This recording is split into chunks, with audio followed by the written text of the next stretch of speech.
వేరే కులాంతరం అని చెప్పేసి చేయటం అనేది అది కరెక్ట్ కాదు. అండ్ కేసు అయితే మటుకు we're very happy. And I think that police department and అప్పుడు నల్గొండ పోలీసులో ఉన్నటువంటి అందరూ సిబ్బంది అంతా కూడా ఎవరైతే దీనికి పనిచేశారో and along with prosecution teams వాళ్ళందరికీ కూడా నేను వాళ్ళకి అభినందనలు తెలుపుతాను. దానికి ముందే కొన్ని నెలల ముందే మ్యారేజ్ అయింది. ఆ తర్వాత చిన్న బిడ్డ కూడా పుట్టాడు. పుట్టిన తర్వాత పాపం అతను లైఫ్ అంతా ఈ విధంగా అంటే అతను అంత ఊహించుకోలేదు దీనికి ఇంత పగడ్బందీగా జరుగుతుందని చెప్పేసి. సో పెళ్ళయి చిన్న బిడ్డ కూడా పుట్టి ఇది ఇప్పుడు ఇతను మరణశిక్ష అనేది డెఫినెట్గా ఇది అందరికీ కూడా ఇది ఒక గుణపాఠం కావాలి. ఇట్లాంటి హైడ్ కిల్లర్స్కి లేకపోతే ఇది ఆనర్ కిల్లింగ్స్లో ఇన్వాల్వ్ అయ్యే వాళ్ళకి వీళ్ళందరికీ కూడా ఒక గుణపాఠం కావాలి. అండ్ మీరు ప్రణయ్కి దీంట్లో కేసులో మర్డర్ చేసినప్పుడు కూడా మారుతిరావు ఆయనతో కూడా మేము మాట్లాడినప్పుడు కూడా చెప్పాము, మామూలు సిస్టంలో కాకుండా అది బయటికి ట్రాక్ కాకుండా సిస్టమ్ తోటి చేయడం జరిగింది అన్నమాట. అంతా కూడా వాళ్ళు టెక్నికల్గా చాలా సౌండ్ దీన్ని కూడా వాడుతూ వాళ్ళు చేస్తారు. స్క్రీన్ మీద మనకి జస్ట్ అతను శర్మ అనే అతను కనబడతాడు, సుభాష్ శర్మ అని చెప్పేసి కనబడిన తర్వాత అతను ఎవడో తెలియదు, మనకేంటో తెలియదు. అతని కాంటాక్ట్స్ చూస్తే కూడా ఏముండవు, ఎవరికి ఫోన్ కాంటాక్ట్స్ కూడా చూస్తే కూడా ఎవరికి దొరకదు. సో అది మనకి అటువంటి అంటే ఆ లీడ్ ఎవడో తెలియదు, ఆ మనిషి ఎవడో తెలియదు. అతను ఎవడో బీహార్ రోడ్డు మీద నరికేసినప్పుడు మిర్యాల కూడా ఈ 1 టౌన్ లిమిట్స్ హాస్పిటల్కి వెళ్ళినప్పుడు సో అంటే అటువంటిది జస్ట్ అతను మనిషిని గుర్తుపట్టేవాడు లేడు, మనకి కాల్ డేటాలు దొరకవు, లేకపోతే ఎవరికి కనెక్టో తెలియదు. మనకి తెలియకుండా మనకి ఎటువంటి లీడ్స్ లేని దాని నుంచి 4 రోజుల్లో ఆ రోజు అప్పుడు 2018 సెప్టెంబర్ 14th రోజు ఈ మర్డర్ అయితే సెప్టెంబర్ 18th కల్లా అందరినీ పట్టుకోవడం జరిగింది.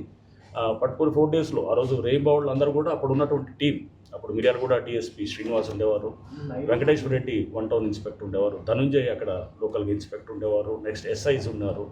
సో అట్లానే అక్కడ టాస్క్ ఫోర్స్ బృందం ఉండేది. అందరూ కూడా కలిసి అదొక ఛాలెంజ్గా తీసుకొని చేయటంతో ఆ తర్వాత దాంట్లో మనకి చూస్తే కనుక దాంట్లో నోటోరియస్ కిల్లర్స్ కూడా హైడ్ కిల్లర్స్తో పాటు వీళ్ళు అస్గర్ అలీ అండ్ బారీ వీళ్ళు కూడా వాళ్ళప్పుడు అంతకుముందే ఆల్రెడీ హిరేన్ పాండ్యా కేసు అప్పటికే చాలా పాపులర్ కేసు అది కంట్రీలో. నరేంద్ర మోడీ గారు అప్పుడు ముఖ్యమంత్రిగా ఉన్నప్పుడు గుజరాత్లో వారి క్యాబినెట్లో ఉన్నటువంటి హిరేన్ పాండ్యా దాంట్లో అస్గర్ అలీ A1 అండ్ బారీ A11 వీళ్ళంతా ISI ట్రైనింగ్ తీసుకున్నటువంటి అప్పుడు ఉగ్రవాదులుగా ఉండేవారు. సో వాళ్ళ దీంతో జరిగింది. ఇక్కడ కూడా వాళ్ళు ఇన్వాల్వ్ అవుతారు. వాళ్ళు కూడా ఎక్కడ ట్రేస్ మనకి ఎక్కడ కనపడదు, ఎక్కడ కూడా వాళ్ళ ఫోన్లు ఉండవు, వాళ్ళ కాంటాక్ట్స్ ఉండవు, ఎక్కడ ఉండవు. బట్ అయినా కానీ కూడా నేను ఒక ఛాలెంజ్గా తీసుకుంటూ సాంకేతిక పరిజ్ఞానాన్ని చాలా బలంగా మేము యూజ్ చేస్తూ అప్పుడు ఉన్నటువంటి IG గారు స్టీఫెన్ రవీంద్ర గారు అండ్ అట్లానే DGP మహేందర్ రెడ్డి గారు వీరందరూ కూడా మాకు చాలా సహాయ సహకారాలు అందించడంతో public prosecutor special public prosecutor Narasimha గారు ఉన్నారు, వారు సాక్షులంతా కూడా అమృత అండ్ అట్లానే బాలస్వామి ప్రణయ్ వాళ్ళ తండ్రి ఇంకా అందరూ చాలామంది సాక్షులంతా కూడా చాలా పగడ్బందీగా చెప్పటం. మేము దీన్ని ముందుగానే అంటే రేపు సాక్షులంతా కూడా చాలామంది దీంట్లో మెయిన్ విట్నెసెస్ రేపు అంటే ముందు జరిగే ట్రయల్లో వీళ్ళంతా కూడా మేనేజ్ చేయబడతారు. ఎందుకంటే దీంట్లో డబ్బు కాంపోనెంట్ చాలా ఉంటుంది కాబట్టి అనే దాంతో కూడా ఫస్ట్ నుంచి కూడా మేము దాన్ని ప్లాన్ చేసుకుంటున్నాం. అంటే రేపు మేనేజ్ చేయబడితే మనం ఎలా చేయాలి, ఒకవేళ కనుక సాక్షులంతా కూడా వాళ్ళని మేనేజ్ చేసినా కానీ క్రాస్ ఎగ్జామినేషన్స్లో తప్పులు పట్టడానికి ట్రై చేస్తారు, లేకపోతే ఇది ఎక్కడైనా దాంతో చాలా జాగ్రత్తగా ఇది దాదాపు I think 1600 or 1800 pages chargesheet. So అది కూడా 9 నెలలు పట్టింది. సో ఆ ఛార్జ్షీట్స్ని కూడా నేను దాదాపు 10 సార్లు మార్చుంటాం. డ్రాఫ్ట్ ఛార్జ్షీట్స్ తీసుకొచ్చినప్పుడల్లా లేదు కుదరలేదు, దానికి గంటల కొద్దీ కూర్చొని లేట్ నైట్ దాకా కూర్చొని ఆ డ్రాఫ్ట్ ఛార్జ్షీట్ని అంతా చదువుకుంటూ లేదు మనం ఇలా కాదు మనం దీన్ని మోడిఫై చేయాలని చెప్పేసి బహుశా ఒక 10 సార్లు పైన డ్రాఫ్ట్ ఛార్జ్షీట్స్ మార్చి దాన్ని ఫైనలైజ్ చేసి మొత్తం పూర్తిగా దాన్ని అంతా ప్రాపర్ వెట్టింగ్ చేసి టెక్నాలజీని పూర్తిగా వాడుకుంటాం. చివరికి అతను నడిచినటువంటి గేట్ ప్యాటర్న్ అంటారు, అంటే అతను నడిచి వచ్చి నరికినప్పుడు ఆ వీడియోలో ఏదైతే కనుక మనకి క్యాప్చర్ అయిందో దాని గేట్ ప్యాటర్న్ అంటాం. ఆ గేట్ ప్యాటర్న్ని కూడా స్టడీ చేస్తూ దాన్ని కూడా ల్యాబొరేటరీకి పంపించాం. అంటే ఈ నడక ఇతందే, అంటే జనరల్గా ఒక వేలు ముద్దనో లేదా ఇట్లా ఉంటుంది, బట్ ఈ నడక కూడా దాన్ని కూడా అంత లోతుగా కూడా పోయి ప్లస్ టెక్నాలజీలో ఉన్నటువంటి ఇతర అంశాలన్నింటినీ కూడా తీసుకొని చాలా పగడ్బందీగా బిల్డ్ చేసిన కేసు ఇది. అండ్ సాక్షి కూడా చక్కగా చెప్పారు. అండ్ ఐఎమ్ వెరీ హ్యాపీ, ఎందుకంటే A2 శర్మ అతను యాక్చువల్గా మర్డర్ చేసి ఆ రోజు బీహార్లోకి రైళ్ళు వెళ్ళిపోతుంటారు.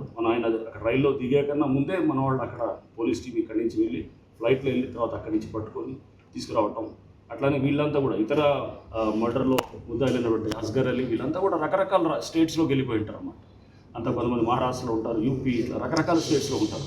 అందరినీ ఒక 4 రోజుల్లోనే మొత్తం కూడా ట్రాక్ చేయటం, వాళ్ళని ఐడెంటిఫై చేయటం, వాళ్ళని పికప్ చేయటం, తీసుకొచ్చి అరెస్ట్ చేసి అక్కడ లోకల్ అక్కడ అన్ని కంట్రీ వైడ్ కూడా ఇతర సంస్థలంతా కూడా దీంట్లో మాకు ఆ రోజు సహకరించారు. సో ఇది చాలా ప్రతిష్టాత్మకంగా తీసుకొని చేసినటువంటి దర్యాప్తు. సో స్టార్టింగ్లో పోలీసులు కూడా అప్పుడు రకరకాలుగా అన్నారు, ఇది మీరు కేసు ఇది నీరు కార్చడానికి ట్రై చేస్తున్నారు, లేదా ఇట్లానే వస్తుంటాయి. సో ఇవన్నీ కూడా ఎప్పుడు ఏదైనా ఒక మంచి పని చేసినప్పుడు నెగిటివ్ కామెంట్స్ వచ్చేవి కూడా ఉంటాయి.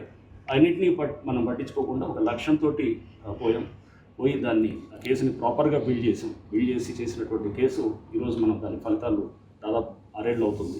6 ఏళ్ళు అయిన తర్వాత మనం చూస్తున్నాం death sentence to A2 and A3 నుంచి అందరికీ కూడా తక్కిన వాళ్ళందరికీ కూడా లైఫ్ ఇంప్రిజన్మెంట్ ఇచ్చారు. బేసికల్ ఇంటెన్సిటీ ఏంది మారుతిరావు చనిపోయాడు, అంటే ఇంటెన్సిటీ ఏంది?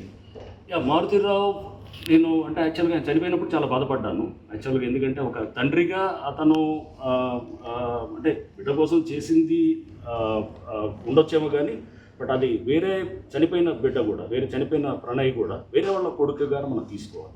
వేరే వాళ్ళ బిడ్డనిసి నీ బిడ్డని అతను ఒకవేళ పెళ్లి చేసుకోవటం చేసి నీకు ఇష్టానికి వ్యతిరేకంగా చేసినప్పుడు డెఫినెట్గా ఒక తండ్రిగా అతను బాధపడవచ్చు. ఎందుకంటే ప్రతి తండ్రి కూడా వాళ్ళ బిడ్డ బాగోగులు చూసుకోవాలనే చూస్తాడు.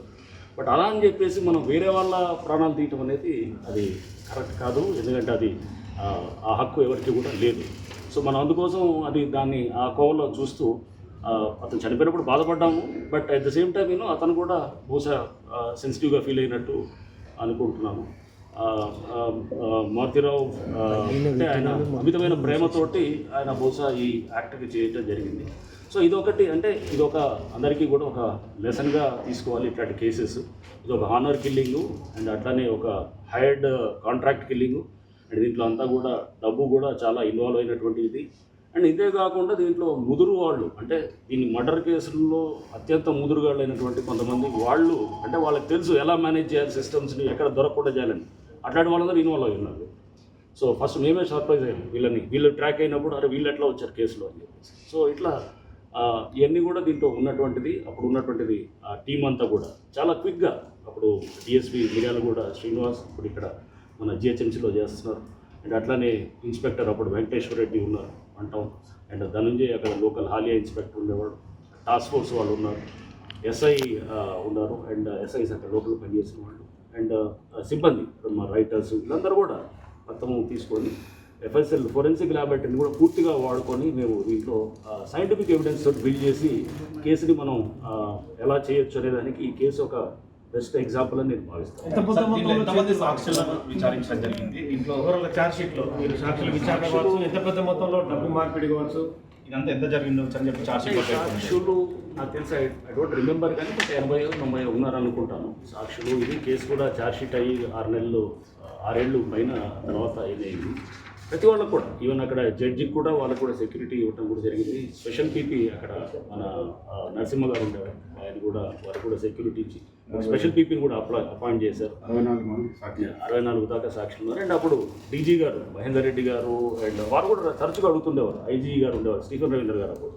సో వారు కూడా ఈ కేసుని చాలా క్లోజ్గా మానిటర్ చేసేవారు. చేసి ఇది ఒక నేను అనుకోవటం ఒక డిపార్ట్మెంట్ మొత్తం కూడా సమిష్టిగా కలిసి చేస్తే కనుక ఇట్లాంటి కేసెస్లో మనం ఫలితం ఇది ఈ విధంగా చూడటం జరుగుతుంది. సార్ అంటే అమృత కానీ తర్వాత ప్రణయ్ తల్లిదండ్రులు కానీ అసలు ఏం గురించి సార్ అంటే ఇప్పటికీ వీళ్ళకి ఒకరికైతే డెత్ పడింది కానీ మిగతా వరకు లైఫ్ పడుతుంది, వాళ్ళకు కూడా ఇదే విధంగా డెత్ పడితే బాగుందని మేము అనుకున్నాం. వాళ్ళైతే కనుక డెఫినెట్గా దీంట్లో ఇంకా తగ్గిన వాళ్ళకి కూడా ఉంటే బాగుంటుంది అనేది అనుకోవడంలో మనం తప్పేం అనుకోవడానికి లేదు. ఎందుకంటే వాళ్ళు భర్తని కోల్పోయిన అమృత కానీ కొడుకుని కోల్పోయిన బాలస్వామి కానీ వాళ్ళు డెఫినెట్గా వాళ్ళు అనుకున్నారు. బట్ ఎస్ A2కి డెత్ పట్టడం అనేది అది కూడా ఎందుకంటే అతను అత్యంత కిరాతకంగా కాంట్రాక్ట్ డబ్బు కోసమే చేసిన అతను వ్యక్తి.